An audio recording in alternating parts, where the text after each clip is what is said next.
Once again, good morning. Welcome back. Still Daybreak, Africa Futuristic. This morning, it turned out to be quite an interesting topic to be discussed. Tummy infrastructure, or should I say stomach infrastructure, as stated. Now, we'll talk about its implication on Nigeria's political evolution. I think another word for stomach infrastructure is corruption, if I get that right. Or use what you have to get what you need.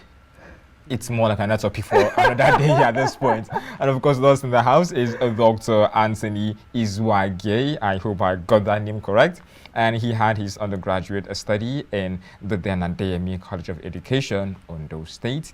And he graduated in 1990 with BSc Chemistry. He obtained his MSc in Analytical Chemistry from University of Ibadan in 1997. He obtained his PhD in Environmental Science from the University of Venda, South Africa in 2016. Presently, he's a chemistry lecturer in the Department of Chemistry here in Ondo at the Federal University of Education here in Ondo. Once again, welcome on Daybreak Africa and good morning. It's so nice to have you Thank you on the show.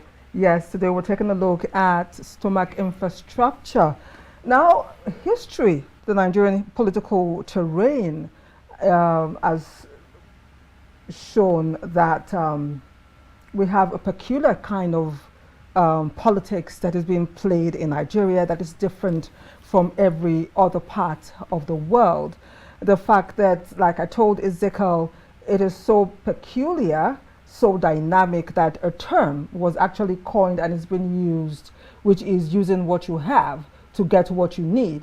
In other words, or in English, not French, stomach infrastructure.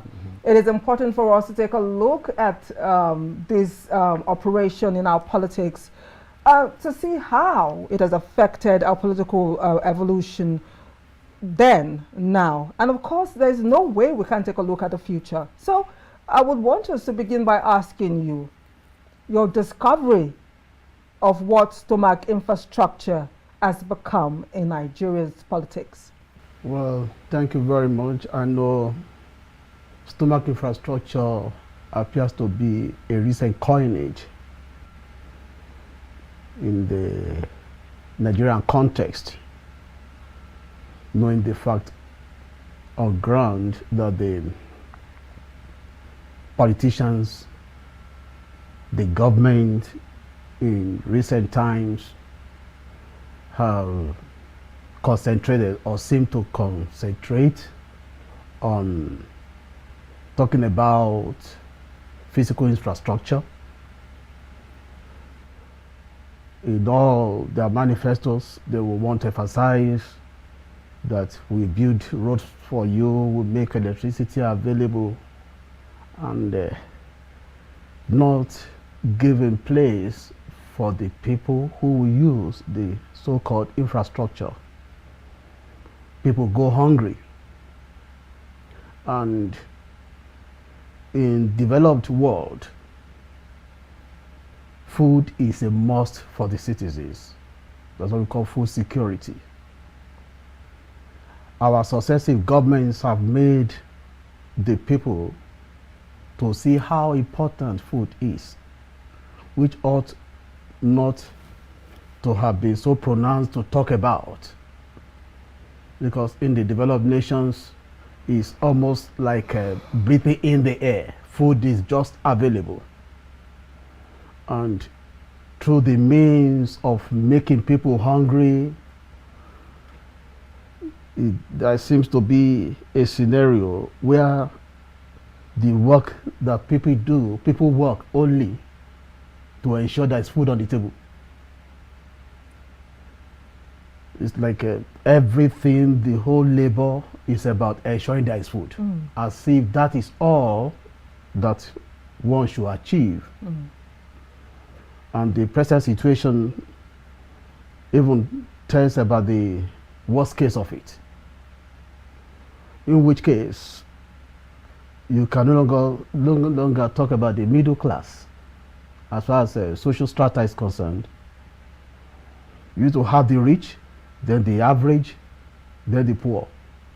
There are two distinct classes now. You either rich or poor. Those who struggle to be in between are merely struggling to define their scope.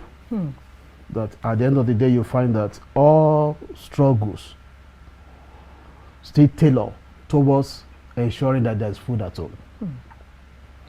And it's unfortunate. It's a trend in the Black African continent, but it is quite unique with Nigeria. I want to sense that the political class have seen it as a weapon in attaining to their heights, in attaining to their goals. Because a hungry person can readily be manipulated against his will. I will present a situation, an example. Not too long ago, a departmental secretary, we were discussing about issues of Nigerian politics. He told me a fresh case then. A student in his department, because of the desire to vote a particular candidate of his choice, had to travel all the way from Adeyemi, the then Adeyemi College, to Igbokoda, where he had his polling unit. Then transport to and fro was 2,000 naira. So he had the 2,000 naira on him.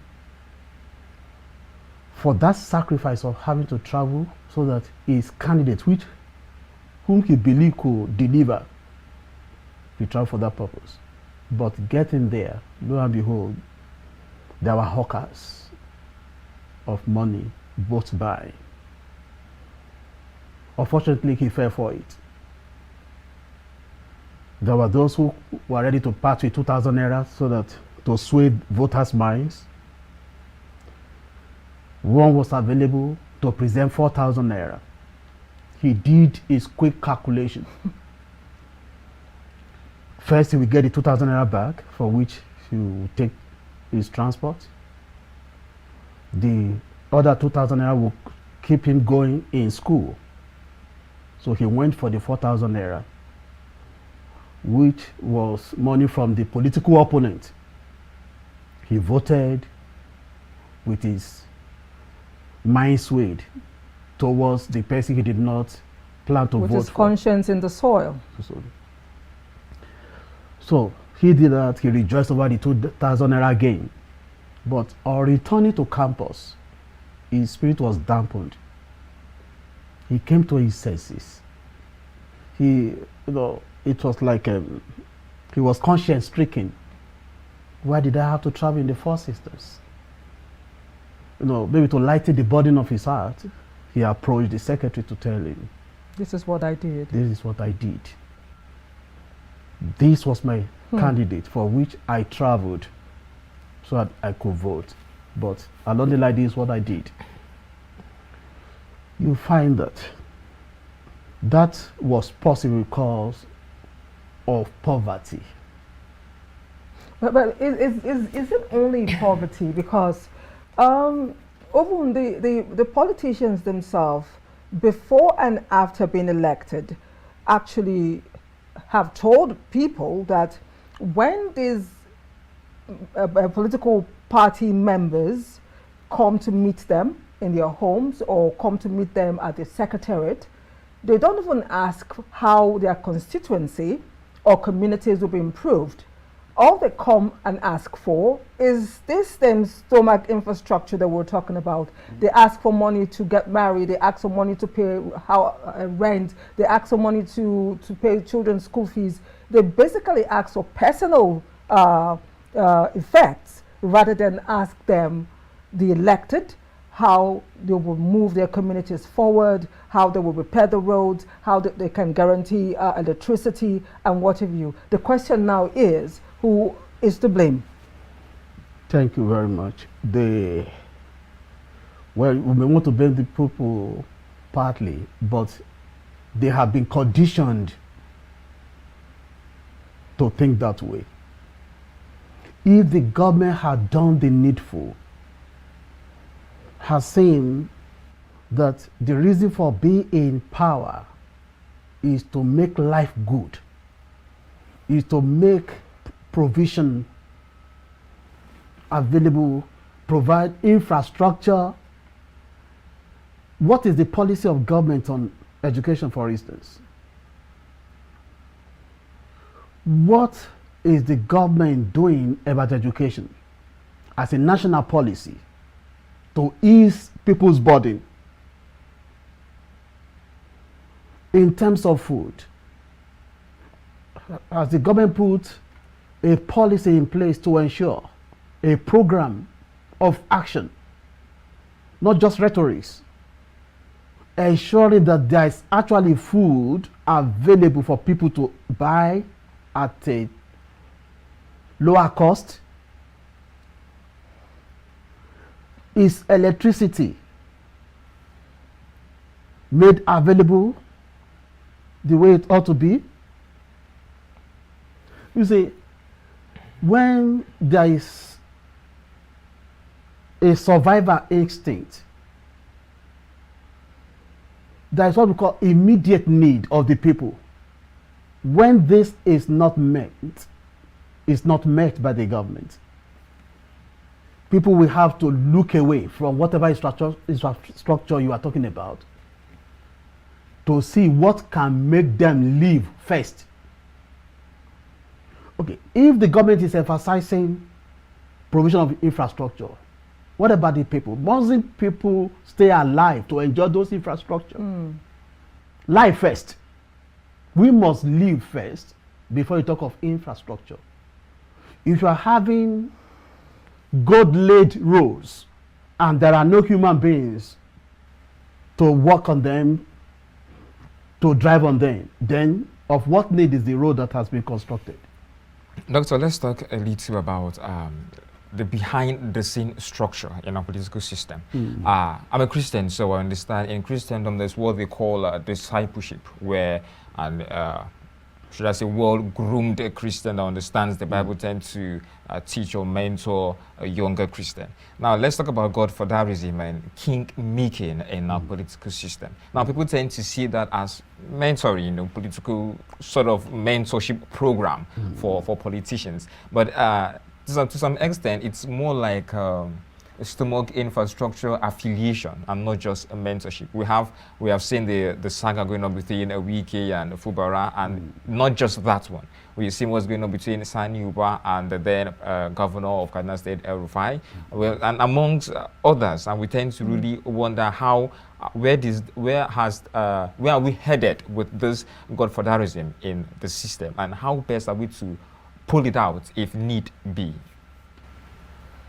It's a real concern. The so-called godfatherism is all about who will ensure the continuity of my food. It may be at a larger scale than some levels. Somebody who is a godfather to someone, that same person who is a son is also a godfather to another person. It's a chain. Because if something drops from the top, comes to the next man, he also has his own soldiers, in quote, that he will also service. Keeps trickling down the line. It goes down the line. It is all about ensuring that there is something to grab at the end of the day.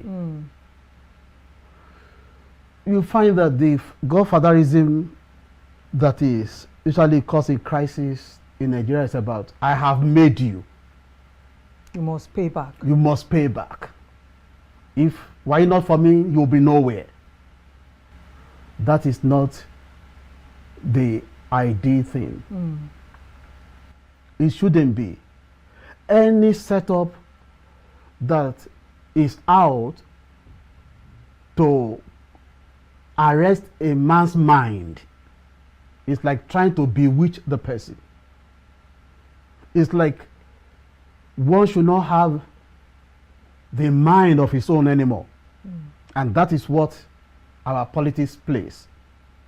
That the moment you are in affiliation with somebody who determines how you live, you should be 100% loyal to the person. But is it more like godfatherism itself is not ideal, or the way we tend to practice godfatherism in this nation is the issue?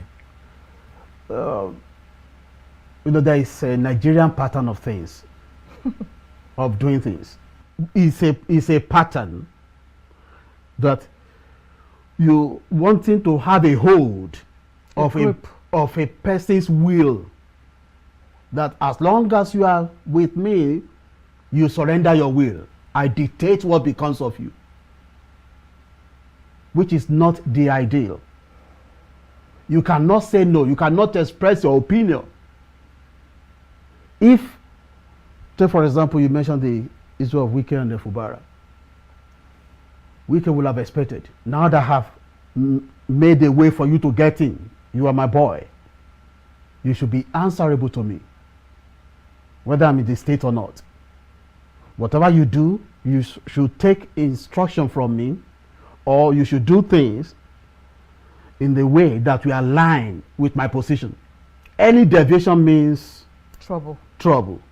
And that really has been what has been upsetting the balance in the state, Rivers State.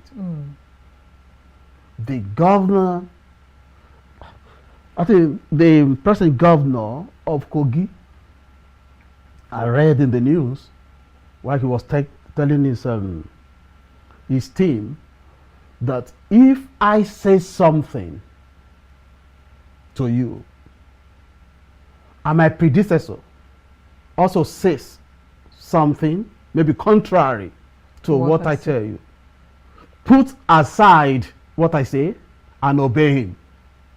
You read this? Yes. Wow. As a way of showing honor that I am here because of him. Because of him. But the question is, if the chips are down, who will be called responsible for what goes on in the state? Him. But he had thrown his allegiance to the man that made him, which is very wrong. It's like expecting that Obama will be addressing the president of America, instructing him on what to do. After all, he was his former vice in office. So we have got it all wrong in Nigeria. Well, I don't know if, maybe to some extent, it happens in other African countries, but it's so much now pronounced in Nigeria.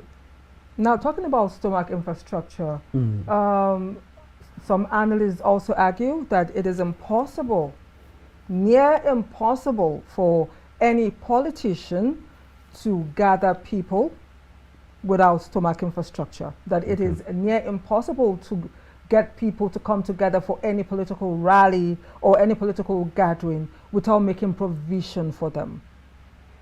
Why is this so, or do you agree or disagree with such arguments?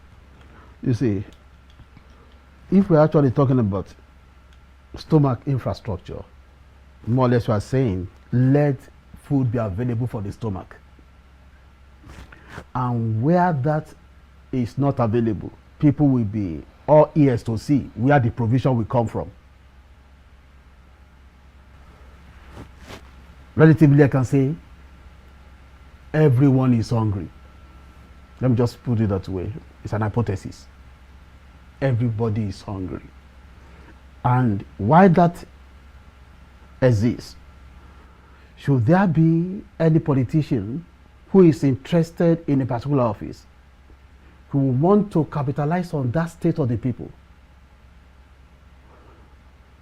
definitely we have a mobilizer, somebody that will act as an agent to gather the people. Look at the last political rally or the rallies that took place.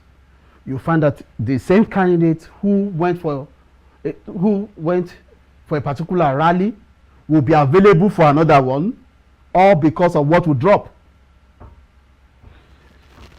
If money will be shared in the particular rally, that person will be available in order to be able to have something to feed. Maybe another person comes. So when there are now various interests, it is who gives the most and will be ready to go with that person who gives the most. We may continue to have this situation. We are not likely to learn from it as long as the condition gets tougher. You know what a measure of Gary is now. In the past, people used to say, a child would say, "Mommy, I'm hungry." You tell the child, go to the store and get some Gary and soak. But today, many mothers have locked up the stores. Gary is gold. It's gold. Jokingly, my wife was telling somebody who went to work on a nearby plot or returning, was asking. The plot did not belong to us, but my wife was standing in for somebody not around to help clear the place. Said, "Mommy, please, I need some guys." My wife said, "You have mentioned gold. You don't just ask for Gary Anymore. Anyhow. He was given. But made him to realize, caution, that you don't just ask as if it was in the past. Interesting. That tells you the state of the nation. Of the nation right now. Anybody can be ready for anything as long as something will be available for the stomach. For the stomach. Once the stomach is full, then any other thing can follow. You can now begin to think. Well, we need to take a short break. We need to take a short break for a breather. When we return, the conversation will continue. I want to reassure you that our guest is still here. Stay with us.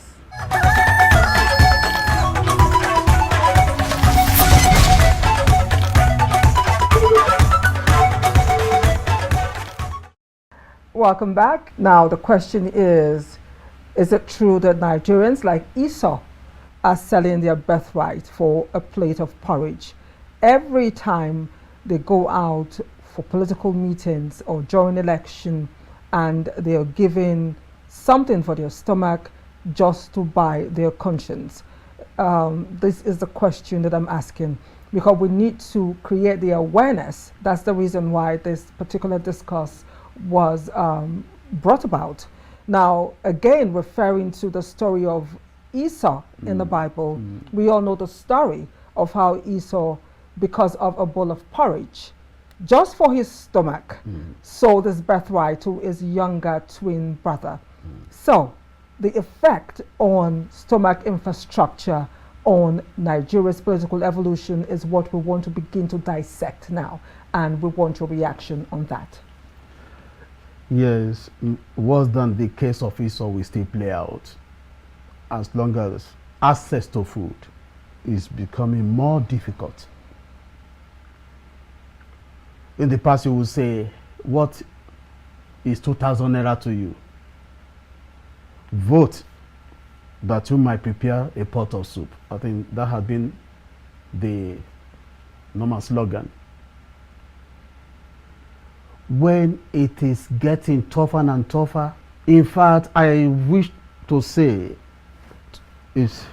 I've come to the conclusion that it is the delight of the political class that people will be hard-pressed so that they will be able to control their minds, that so cheaply you give up your will, go for what is being presented, change your mind, and not minding whether the person coming on board will be able to deliver or not. Your eyes will be fixed on the immediate. Esau was considering the immediate solution to his problem. So what is the birthright to me? What is the birthright to me? It means nothing. But it actually came back to mean a lot. A man who had not taken food, not because he intended to fast, 2 days, 3 days running, nothing concrete to eat, and you are just presenting maybe a piece of bread, might forget about tomorrow, but wants that immediate satisfaction, which was the case of Esau. The future is still very bleak if we continue like this. I tend to wonder what then will tend to be at the roles of judiciary and anti-corruption agencies in combating this particular menace. And so far, have their fights been any fruitful, or are they themselves being plagued with the stomach infrastructure disease? We are all in it together. No sector is exempted. It's a system in operation.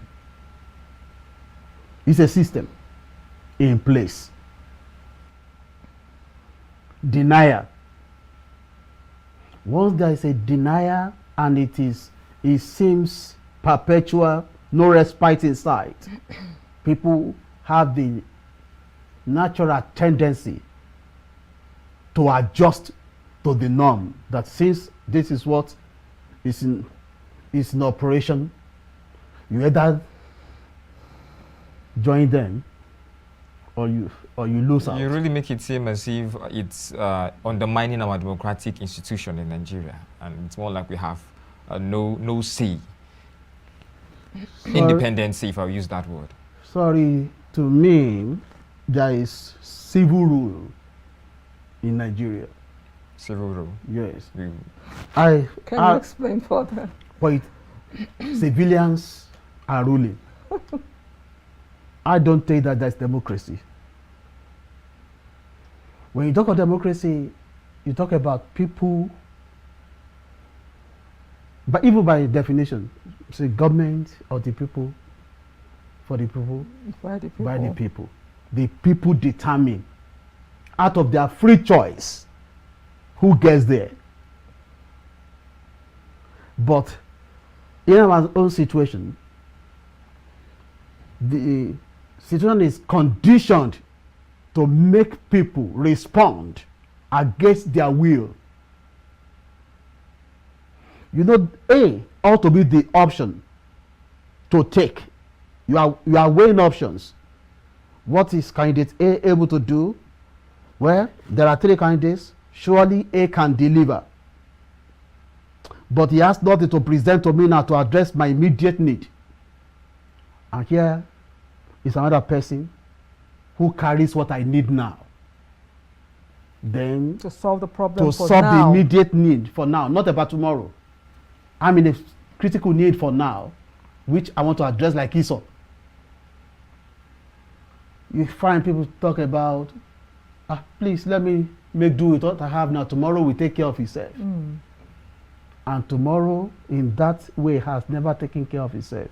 We have always faced the reality of the wrong step taken. In essence, our political representation is nothing to write home about. It's nothing. Our political representation is not our desire. There are not people we want there. It's more like people just manipulate themselves and put themselves in that position. Yes. It's no different from dictatorship, if I use that word. Is that what you're trying to say? That is why most of them are not accountable for their actions. You say you are hungry, see our situation. Because they bought what they have. Whatever you buy, you use the way you want. Their money got them what they have. Not necessarily your vote, out of your free will. Because if you are given the opportunity of your free will, you wouldn't have voted the person that is in power. But he knows that the money he brought to you changed your mind. I think the late governor, former governor of the state, was once quoted as saying that, after all, you did not vote for me. A certain group of people were complaining. So I won't decode that. After all, you did not vote for me. He understood what he meant. I'm not accountable to you. So you vote well. Now, somebody defined politics as what, when, how, and why. I've never heard that kind of definition of politics before. That politics can be defined as who gets what, when, how, and why. And the person tried to place that definition side by side the stomach infrastructure that we're talking about by putting stomach at one side and giving a definition of what the stomach is, and of course bringing up a definition of what infrastructure is, which you started at the beginning, that the desire of every electorate is to see those elected provide the best amenities in terms of good roads, good health care, power, that is electricity, services that would improve lives, education, as it were. That is infrastructure to society. While stomach is a means by which the food that is taken is an organ in the body that accepts the food, digests it, and of course makes the body whole. So when you place a stomach and infrastructure, that somehow there's no difference between both. And that is why we've had this evolution in our politics, like you also said, that stomach first, that a person who is hungry cannot even drive or walk on a road made of gold. Now, again, the question is, if Nigerians want jobs, they want to rise above poverty, hopelessness, and a bleak future, and they continue to take money in exchange for votes or voting people that are not credible, what would be the result in the future for children yet unborn? The future really will be very bleak. It can take somebody like me, whom God has said, I'm not a rich person, but on the average, I thank God for my state. I don't think there's any amount of money that can be brought to me now that could change my mind on my views of life. But it might not apply to all. Because when people are hard pressed, why do people contemplate suicide in the first place? There are children whose school fees need to be paid, nothing. Children are hungry. Basic needs of life. No, there are basic needs of life that no matter whether you are rich or poor, those needs must be met. When the basic needs of life are denied, then you subject the people to pressure. And they will always take decisions based on their pressing needs and the need to meet those needs. So it will actually amount to wickedness, allowing people to get to that extreme where what they need controls their minds. It's an act of wickedness. Because driving people to that extent will make them fall for it, always having a wrong choice. So how do we change the mindset of Nigerians? Because you just rightly said now, you used the late governor of this. You quoted. Let me rephrase. You quoted the late governor who actually accused a group of people by saying, "You did not vote for me." Now, obviously, the reason why that conversation happened in the first instance might be the infrastructure we're talking about, decaying infrastructure that they need changed.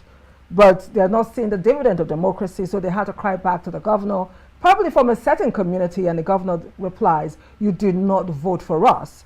Now, how do we begin to change the mindset of Nigerians, even in the midst of poverty and hunger and hopelessness and a bleak future that is obviously staring at the faces of Nigerians during this time, that it cannot be business as usual?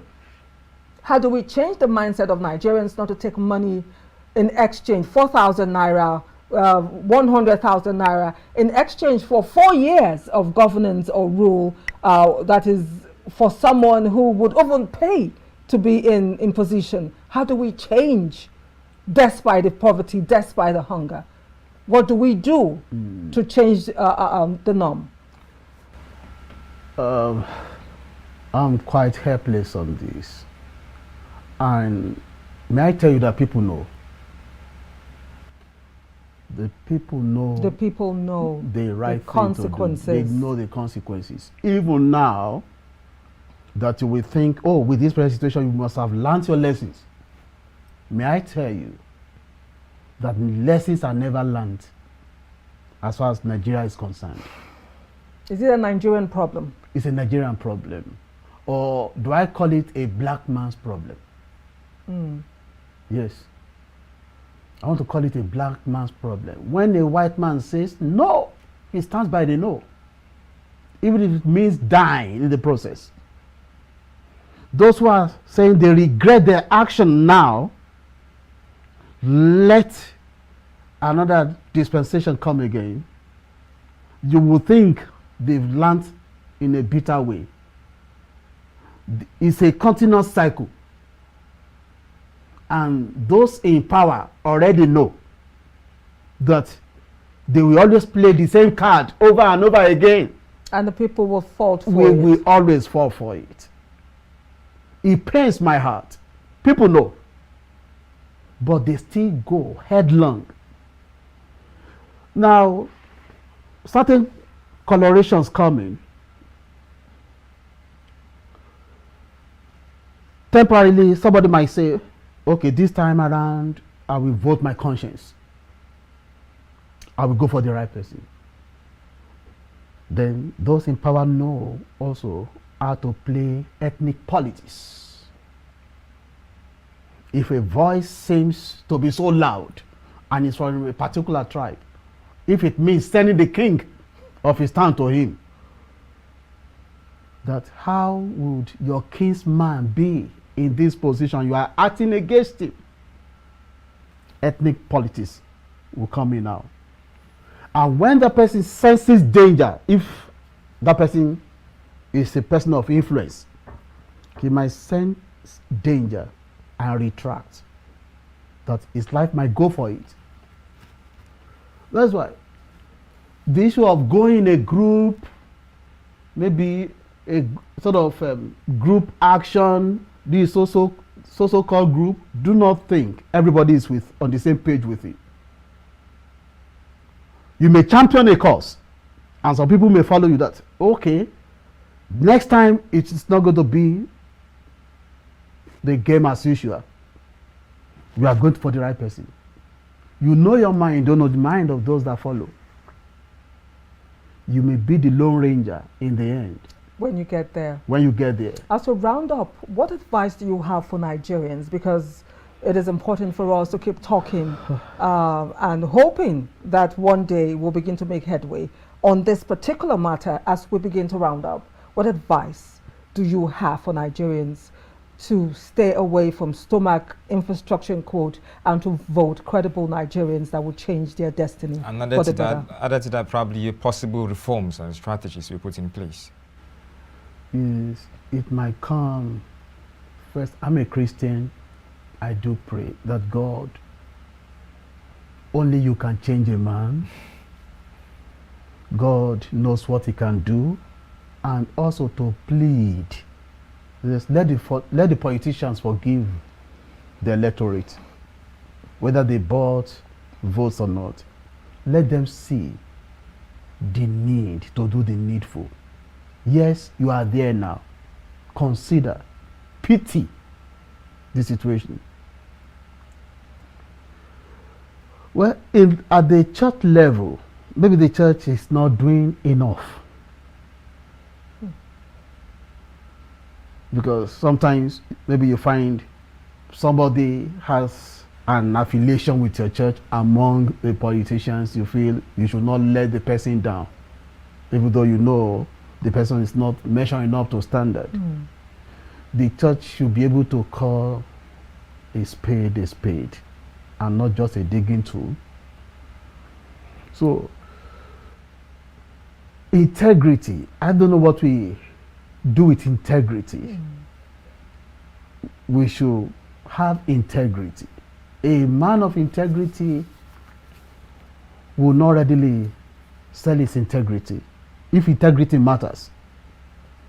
So the question is, do we maintain integrity? Do we have it in the first place? Is your yes, yes? Is your no, no?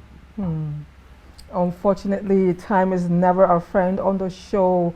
I wish we could go on and on, but we've been told that we have to round up. But two things I've gotten from our discussion today is the people know the problem, but there's a plead going out this morning to politicians to have mercy on the electorate and stop giving stomach infrastructure, stop giving money, stop giving food, stop buying the conscience of Nigerians because of their situation, and build on your integrity and be the right person for the position. That is what I've gotten out of this, and I hope you too at home you did the same. This is why we draw the curtain on Daybreak Africa this morning. A very thank you to our guests for honoring our invite as we sign out. I am Anire Binitie. Stay safe and bye for me. And I am Ezekiel Ogar.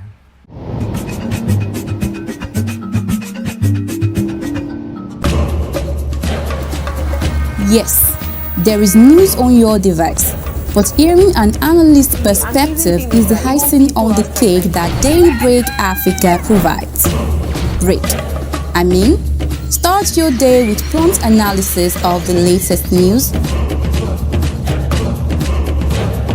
trends, exactly, and then you see these people, they're so agile, they can do a lot of politics. We have to go back to that regional system. That is the foundation of this country, for God's sake. Entertainment, fashion,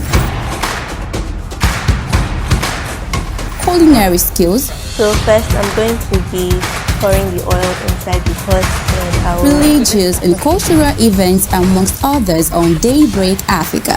For a rich mix of analysis on current issues, tune in daily from 7 a.m. to 9 a.m. on channel 480 and 124 on Startimes.